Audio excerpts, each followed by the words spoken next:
The Peace Advocate by Howard Phillips Lovecraft.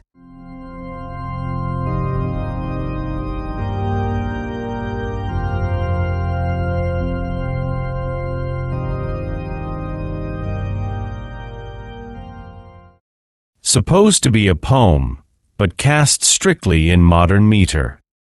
The vicar sat in the firelight's glow, a volume in his hand, and a tear he shed for the widespread woe, and the anguish brought by the vicious foe that overran the land.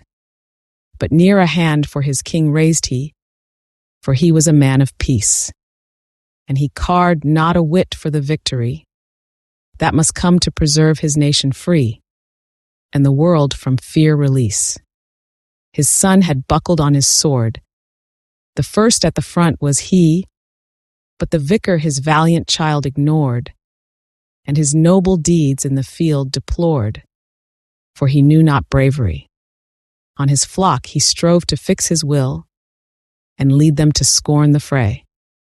He told them that conquest brings but ill, that meek submission would serve them still, to keep the foe away. In vain did he hear the bugle's sound, that strove to avert the fall. The land, quoth he, is all men's ground. What matter if friend or foe be found, as master of us all? One day from the village green hard by, the vicar heard a roar of cannon that rivaled the anguished cry of the hundreds that lived but wished to die as the enemy rode them o'er. Now he sees his own cathedral shake at the foeman's wanton aim. The ancient towers with the bullets quake. The steeples fall, the foundations break, and the whole is lost in flame. Up the vicarage lane file the cavalcade, and the vicar and daughter and wife scream out in vain for the needed aid that only a regiment might have made, ere they lose what is more than life.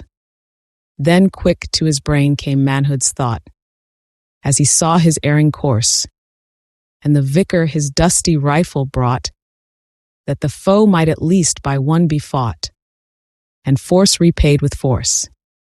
One shot, the enemy's blasting fire, a breach in the wall cuts through, but the vicar replies with his wakened ire, fells one armed brute for each fallen spire, and in blood is born anew. 2 shots, the wife and daughter sink, each with a mortal wound, and the vicar, too maddened by far to think, rushes boldly on to death's vague brink, with the manhood he has found. 3 shots, but shots of another kind. The smoky regions rend, and upon the foeman with rage gone blind, like a ceaseless, resistless, avenging wind, the rescuing troops descend. The smoke pall clears, and the vicar's son his father's life has salved, and the vicar looks o'er the ruin done. Ere the victory by his child was won, his face with care engraved, the vicar sat in the firelight's glow, the volume in his hand, that brought to his hearth the bitter woe, which only a husband and father can know and truly understand.